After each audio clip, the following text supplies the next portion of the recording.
Baik, Assalamualaikum warahmatullahi wabarakatuh. Kita ketemu lagi di pertemuan ke-6. Nggak kerasa banget sudah pertemuan ke-6. Padahal kayaknya baru beberapa minggu aja kita mulai perkuliahan. Sedih karena harus ngomong sendiri, kemudian baru besoknya lagi ada adik baru melihat videonya. Tapi nggak masalah, mari kita optimalkan. Ya, kali ini kita akan membahas tentang desain barang dan jasa.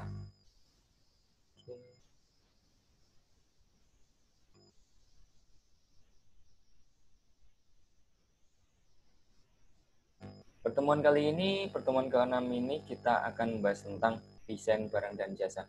Sebenarnya kalau kita membahas tentang desain barang dan jasa ini, apa sih yang poin utama yang harus kita dapat?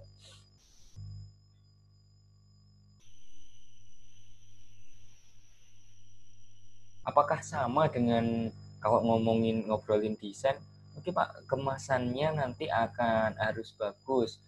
Kalau orang akuntansi bahas mengenai desain barang dan jasa atau desain produknya, berarti nanti gimana kemasannya seminimal mungkin biaya yang kita keluarkan, Pak. Tentu saja bukan hanya itu dong. Jadi ada banyak hal nih yang membahas tentang desain barang dan jasa ini. Ada yang bilang bahwa ada hubungannya dengan decision making, kemudian ada hubungannya dengan pangsa pasar, ada hubungannya dengan siklus hidup suatu produk yang akan kita bahas nanti. Kemudian tujuan dari bagaimana keputusan suatu produk itu dipasarkan, kemudian dikembangkan, sampai nanti harus dihentikan produksinya. Nah ini fokus dari desain barang dan jasa ini tujuannya sama agar bisa hadir di atau terus berkembang, bisa mencapai tujuan dari competitive advantage-nya atau keunggulan kompetitifnya. Bisa misalnya ini bisa di diferensiasinya bagaimana, kemudian cost leadership-nya bagaimana, kemudian responnya bagaimana. Ada salah satu contoh nih, salah satu bedanya kalau misalkan kita membahas tentang desain apa itu, desain kemasan misalnya, kita akan bahas bagaimana kemasan suatu produk itu. Tapi beda halnya kalau kita membahas tentang desain barangnya atau desain jasanya, atau kita persingkat desain produknya misalkan. Misalnya nih dalam pemilihan desain barang dan jasa, misalkan pemilihan produk yang dimaksudkan sebagai proses memilih produk atau jasa untuk disajikan kepada pelanggan atau customer. Misalnya salah satu contohnya nih, ada satu rumah sakit nih. Rumah sakit kita umumnya tahu kan, rumah sakit yang namanya rumah sakit taunya RSUD misalkan, ada apa saja di sana kompleks, semuanya dilayani, baik dari penyakit dalam, penyakit luar, penyakit hati mungkin. Nah, tapi beda lagi nih kalau misalkan uh, si manajer operasi atau stakeholder atau pimpinan di dalam perusahaan itu sudah punya produk tadi. Jadi agar bisa tercapai kompetitif advantage-nya, keunggulan kompetitifnya, maka harus ada perbedaan nih, harus ada diferensiasi produknya, harus ada bagaimana mendapatkan laba yang tinggi, maka ada cost leadership-nya. Kemudian agar produknya bagus juga harus responsif juga. Nah, salah satu kebijakan atau desain produk dalam hal jasa, misalnya dalam hal rumah sakit, itu sekarang sudah ada nih rumah sakit yang khusus bersalin misalkan. Oke, di Malang juga sudah banyak apa ya, misalkan rumah sakit Bunda misalkan. Kemudian ada di Surabaya rumah sakit yang khusus buat penanganan penyakit mata, misalkan di Surabaya ada rumah sakit Undaan. Ada rumah sakit yang khusus menangani orang yang pikirannya agak sudah kelewat batas, di Lawang misalnya. Di Lawang ada namanya RSC Lawang. Di Surabaya ada yang lebih besar lagi namanya RSC Menur, yang khusus menangani hal-hal itu spesifik. Jadi customer atau misalkan nih dalam hal komersil customer yang punya keluhan di mata misalkan, maka dia akan berangkatnya langsung ke rumah sakit undaan. Dan customer yang punya keluhan di kejiwaan misalkan, oke, maka dia akan langsung berangkat ke RSJ Lawang. Itu salah satu bentuk desain barang atau jasanya. Oke, ini salah satu tadi kita bahas mengenai siklus hidup suatu produk atau produk life cycle. Jadi siklusnya nanti akan kita bahas nih. Ada siklusnya pertama ketika barang itu dikeluarkan, ada yang namanya siklus pengenalan. Kemudian ketika sudah dikenalkan, maka ada yang namanya siklus growth atau pengembangan, pertumbuhan dari produk itu. Kemudian kalau produk itu sudah mencapai titik puncaknya, itu namanya siklus produk itu sudah benar-benar matang atau maturity. Kemudian setelah produk itu stagnan, stabil di sudah benar-benar matang banget, maka lambat laun dengan kemajuan teknologi, dengan perbedaan kebutuhan dari konsumen, kalau tidak ada inovasi-inovasi, maka produk itu akan mengalami penurunan. Oke. Ini salah satu grafik siklusnya. Nah, di siklus ini dijelaskan nih, ketika saat pengenalan produk itu, misalnya nih, beberapa tahun yang lalu ada pengenalan bahwa secara konvensional atau secara secara kebiasaan dari masyarakat, yang namanya kita mau naik ojek, ya udah kita ke pangkalan ojek, kemudian kita membayar setelah kita sampai di tujuan. Tapi setelah lambat laun dengan kemajuan teknologi, maka hadir yang namanya dulu ada Uber, ada Gojek, kemudian muncullah Grab. Kita bisa pesan, kemudian si drivernya bisa nyamperin kita. Nah, misalnya nih dalam hal Gojek, kemudian Grab, Uber yang sudah nggak ada, apakah iya pada saat pengenalan produk itu, pada saat pengenalan Gojek, pada saat launching Grab dan lain sebagainya, apa iya dia sudah cash flow-nya sudah bagus? Apa iya dia sudah mendapatkan profit di awal? Tentu saja belum. Nah, ini yang namanya negatif cash flow.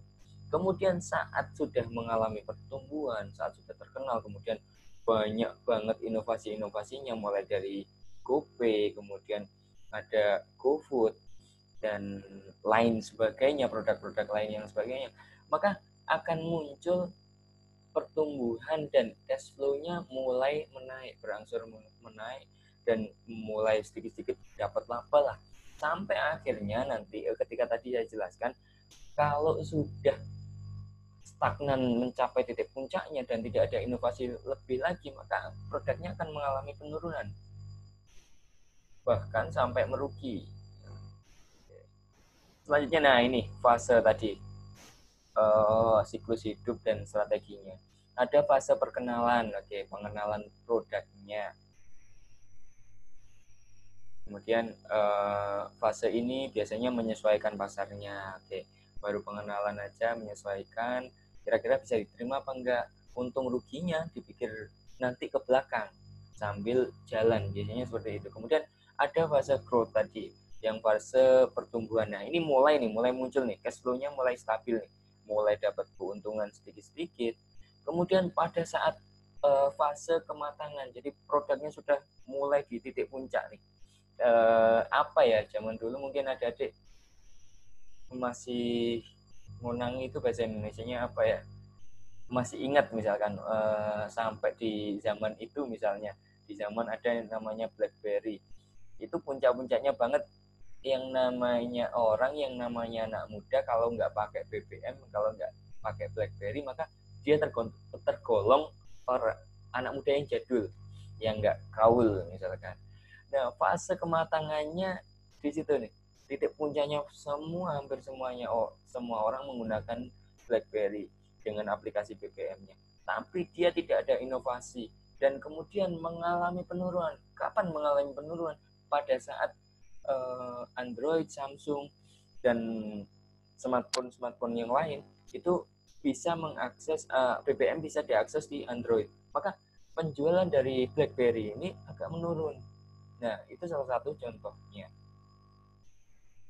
Oke, menghasilkan produk baru. Jadi agar dari titik fase pengenalan, kemudian fase pertumbuhan, dan sampai fase yang matang banget, fase kematangan produk itu, kalau tidak ada inovasi, maka pilihannya saat ada pilihan yang lain nih, menghasilkan produk yang baru, tentunya dengan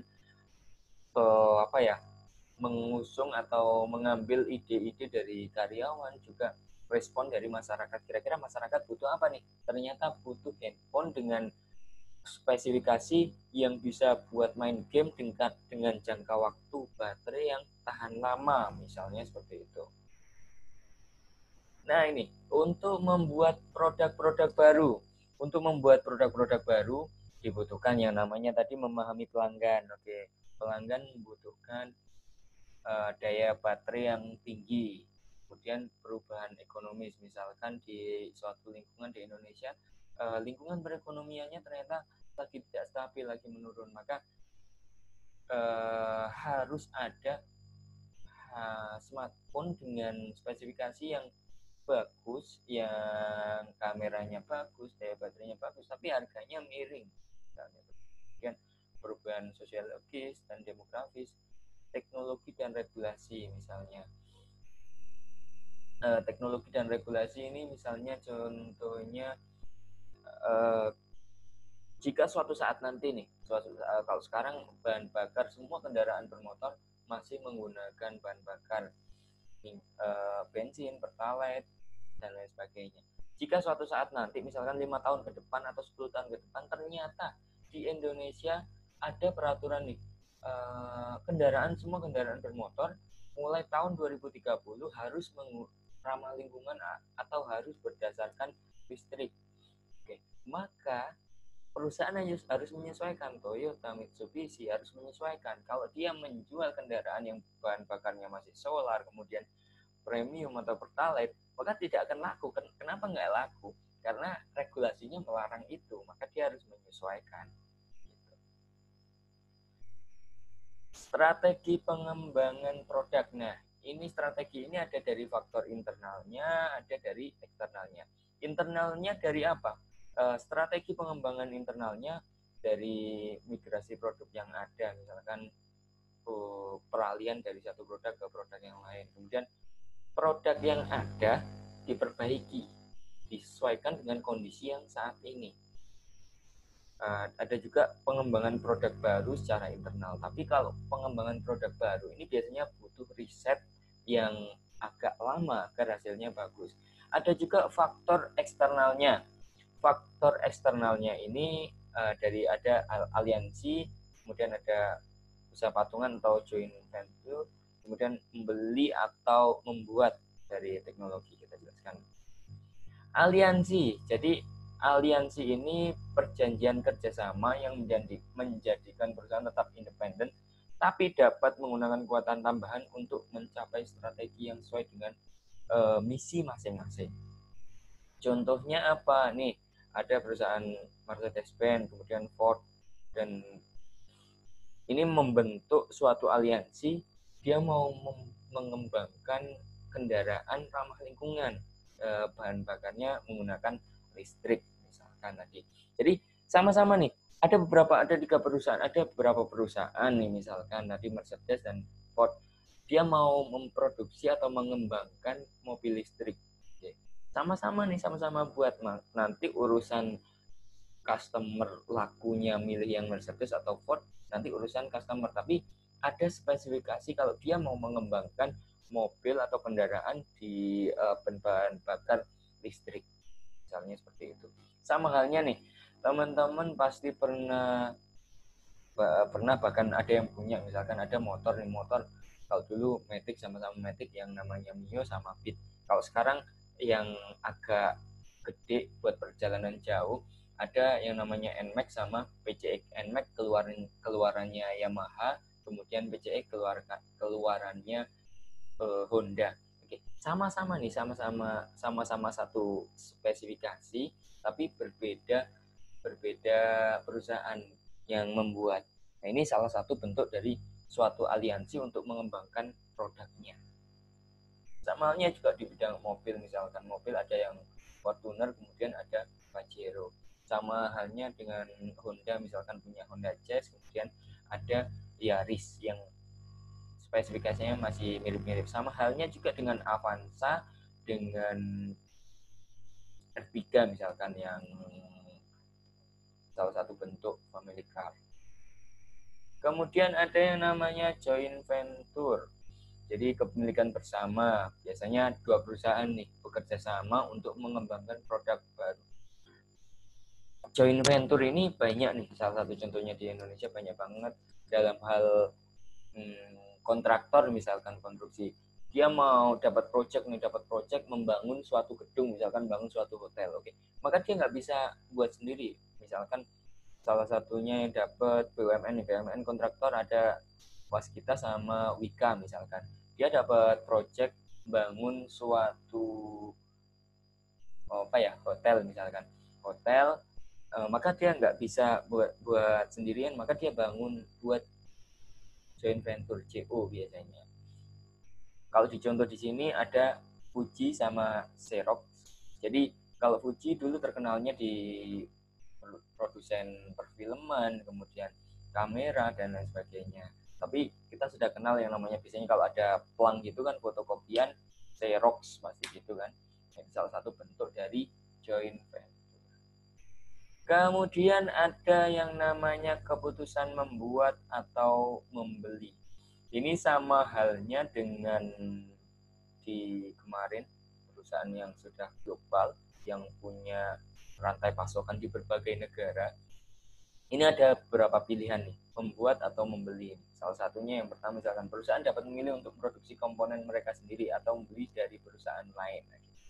Salah satu pertimbangannya apa? Salah satunya adalah cost-nya. Ternyata kalau misalkan kita buat sendiri, biaya yang dikeluarkan ternyata lebih mahal. Tapi kalau kita beli di negara yang lain, di Malaysia misalkan, ternyata komponennya lebih murah. Maka keputusan yang terbaik yang kita ambil adalah membeli dari negara lain.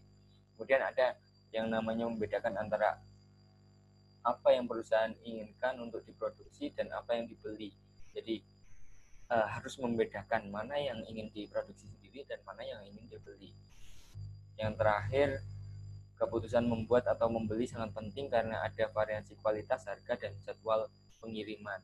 Jadi karena kualitas, dengan kita mengeluarkan duit sekian membuat sendiri, ternyata kualitasnya masih kalah dengan harga yang sama di negara lain. Maka itu salah satu pertimbangan untuk kita membuat atau membeli komponen. Oke, terima kasih. Itu saja dari saya untuk pertemuan kali ini.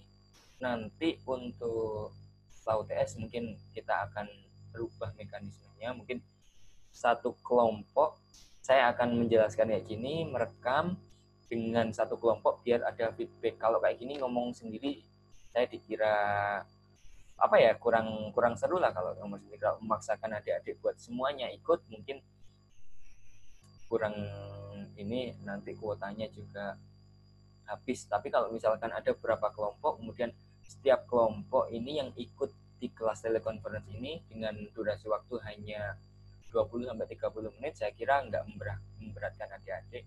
Tapi mekanismenya nanti kita atur ulang. Oke, terima kasih.